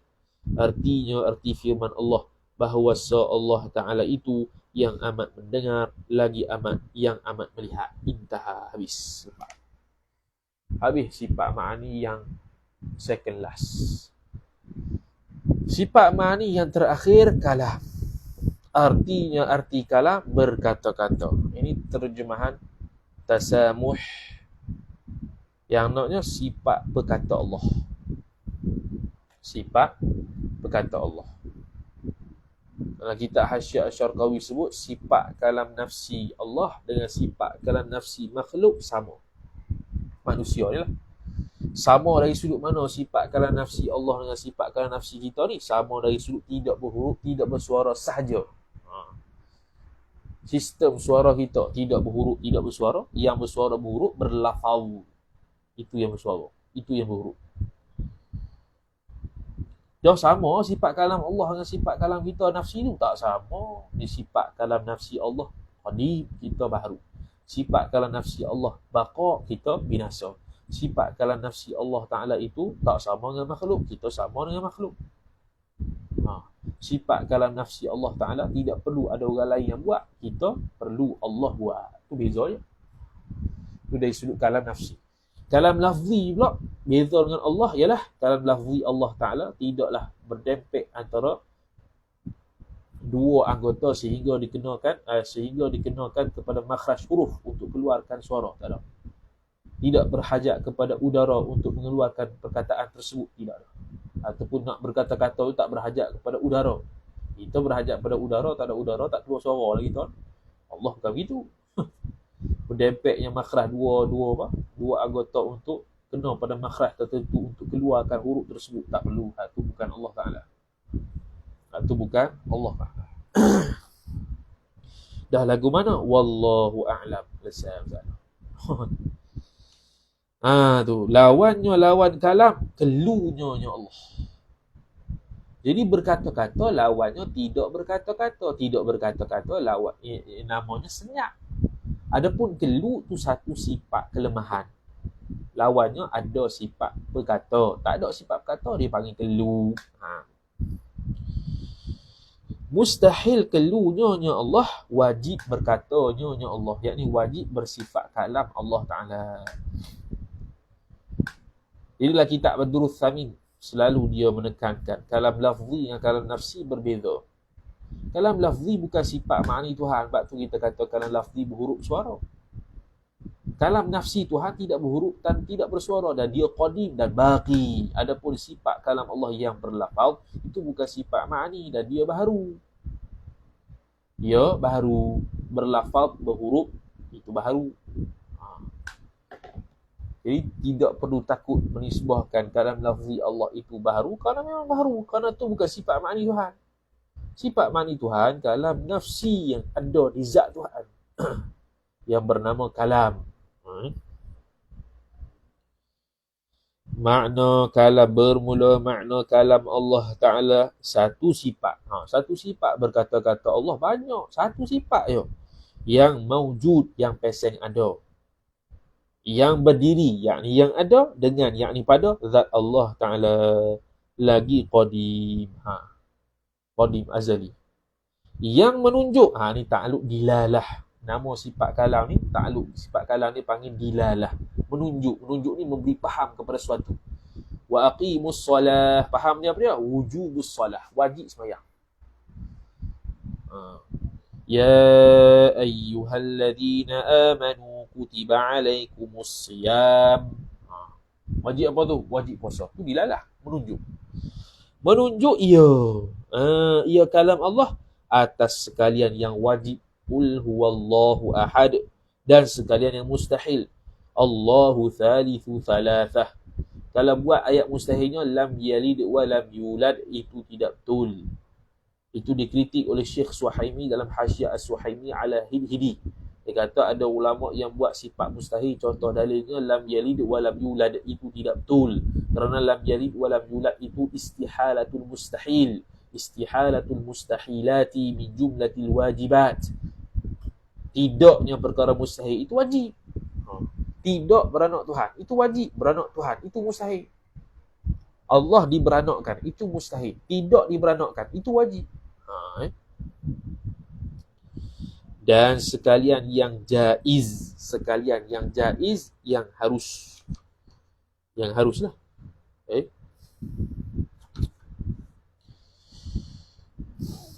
Kemudian kata musannif rahimahullahu ta'ala, yang jaiz. Adapun tanda yang jaiz macam-macam lah. Khalaqas samawati wal ardh. Adapun tanda berkata-kata Allah Ta'ala itu, maka iaitu tanda berkata-kata Allah Ta'ala. Ini tanda Allah Ta'ala bersifat dengan sifat berkata kalam tu dengan dua dalil. Pertamanya dalil akal dan kedua dalil naqal. Maka dalil akal itu bahawa jikalau tiada berkata-kata, yakni tiada bersifat dengan sifat kalam Allah Ta'ala, itu muqaddam. Ini qiyas al-istithna'i al-muttasil. Jadi jikalau tiada berkata-kata, yakni tiada bersifat dengan sifat kalam Allah, itu muqaddam. Tali, niscaya kekurangannya Allah, ni tali. Muqaddimah pertama selesai. Muqaddimah kedua, dan kekurangan Allah Ta'ala itu mustahil. Kekurangan Allah Ta'ala itu mustahil. Kekurangan Allah. Itu dia panggil nafi muqaddam. Nafi tali. Talinya apa dia? Kekurangan Allah. Nafi tali, kekurangan Allah mustahil. Itu nafi tali. Jadi, natijahnya nafi muqaddam. Maka sabitlah berkata-katanya Allah Ta'ala, yakni sabitlah bersifat kalam Allah Ta'ala. Dan dalil naqal itu seperti firman Allah Ta'ala, wa kallamallahu Musa taklima. Artinya firman Allah Ta'ala, dan berkata-katalah Allah Ta'ala akan Nabi Musa akan sebagai berkata-kata. Ini panggil taklimah maf'ul mutlaq li taukidil fi'li. Maf'ul mutlaq untuk menguatkan fi'il, perbuatan berkata-kata Tuhan. Jadi kalau kita ubah baris wa kallamallaha Musa. Lain. Jadi Allah maf'ulun bih, Musa tu fa'il. Allah, Musa yang berkata-kata dengan Allah. Tu tak ada dalil kata Allah Ta'ala itu berkata-kata. Jadi kalau Allah Ta'ala tu fa'il, maka dia tu berkata-kata. Bila sabit berkata-kata, faham kata ada sifat berkata kalam tu. Intaha lesa, habis sifat ma'ani. Sifat ma'nawiyah. Sifat ma'nawiyah. Sifat ma'nawiyah kita terang dulu, lepas tu esok baca saja. Dia sama konsep dia. Sifat ma'nawiyah tu sampai muka surat 8 tu, jadi jimat sikit masuk. Terang konsep dulu. Konsep ma'nawiyah. Ma'nawiyah ni nampak mudah tapi payah. Payah tak payah pun. Jadi ma'nawiyah tu ada dua. Pertama ma'nawiyah ijma' ulama, yang kedua ma'nawiyah yang mukhtalafun fih. Ma'nawiyah yang ijma' ulama, Mu'tazilah sabit, Ahlus Sunnah sabit. Apa dia? Mendengar Allah, melihat Allah, berkata-kata Allah, berkuasa Allah, berkehendak Allah. Itu ma'nawiyah yang ijma' ulama. Siapa ingkar, kafir. Dia panggil ma'nawiyah mujma' alaih. Itu dalam Hasyiah Asy-Syarqawi 'ala al-Hidi. Yang kedua dia panggil ma'nawiyah yang mukhtalafun fih. Mukhtalaf fih ni ada dua pula. Satu bersama dengan bercanggah sama dengan Mu'tazilah. Mu'tazilah tidak ada ma'nawiyah yang mukhtalafih kerana dia sudah menafi sifat ma'ani. Okey, ma'nawiyah yang ijma' ulama macam mana? Keadaan Allah yang berkuasa, keadaan Allah yang berkehendak, keadaan Allah yang mengetahui, keadaan Allah yang melihat, keadaan Allah yang mendengar. Hak tu ijma' ulama tak ada khilaf. Yang ada khilafnya keadaan Allah yang bersifat kudrat, ataupun terjemah Melayu, keadaan Allah yang bersifat berkuasa, ataupun kata lain, keadaan Allah yang berkuasa, keadaan Allah yang bersifat iradat, keadaan Allah yang bersifat berkehendak, keadaan Allah yang berkehendak. Hak tu khilaf antara Ahlussunnah dengan Mu'tazilah. Mu'tazilah tak sabit sebab dia tak sabit ma'ni. Ma'ni bila tak sabit, tak tubik ma'nawiyah ni. Keadaan Allah bersifat kudrat. Macam mana nak kata keadaan Allah bersifat kudrat? Kudrat boleh nafi dah. Dia Ahlussunnah sabit, Mu'tazilah nafi. Khilaf yang kedua pula sesama Ahlussunnah. Ma'nawiyah yang kata hal ni perlu dikira ataupun tidak. Khilaf. Pandangan pertama yang sabit ahwal kira juga. Bila kata kira juga, dia berbeza dengan ma'nawiyah yang ulama kata tak payah kira sebab faham daripada sifat ma'ani. Itu pandangan mu'tamad. Pandangan mu'tamad, ma'nawiyah ni tak perlu kira. Bukan nafi ya, tak perlu kira. Tak perlu kira sebab sudah faham melalui ma'ani. Itu pandangan mu'tamad. Pandangan kedua, ada sabit ahwal. Cara terjemah beza.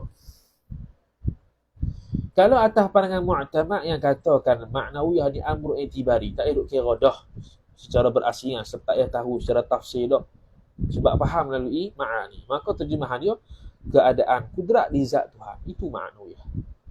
Keadaan iradat di zat Tuhan, itu bukan keadaan, silap bukan keadaan. Kudrat di zat Tuhan, itu ma'nawiyah. Kudrat di zat Tuhan, itu ma'nawiyah. Kudrat itu satu sifat, itu ma'ani. Kudrat di zat Tuhan, itu ma'nawiyah, kaunuhu qadiran. Ini atas pandangan amru i'tibari ya. Iradat di zat Tuhan, iradat itu sifat ma'ani, iradat di zat Tuhan ma'nawiyah, kaunuhu muridan. Ilmu satu sifat ma'ani, kaunuhu aliman. Ilmu di zat Tuhan, itu sifat ma'nawiyah, itu yang amru i'tibari.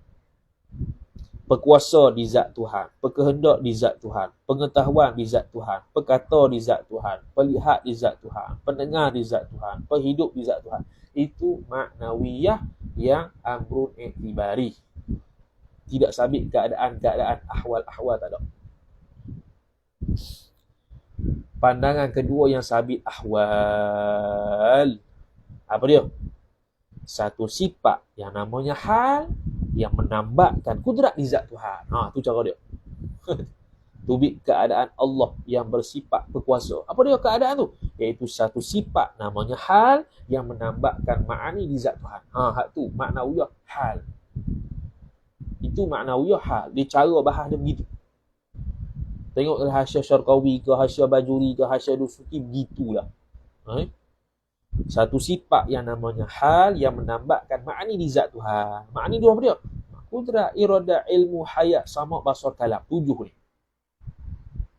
Tapi jangan faham tambak tu macam gam. Tu ngarut lah tu. Tambak lagu mana tu? Wallahu a'lam. Kita jauhi lagi teruk dia tulis. Melekat tu. Nak bagi faham kata ada hal tu.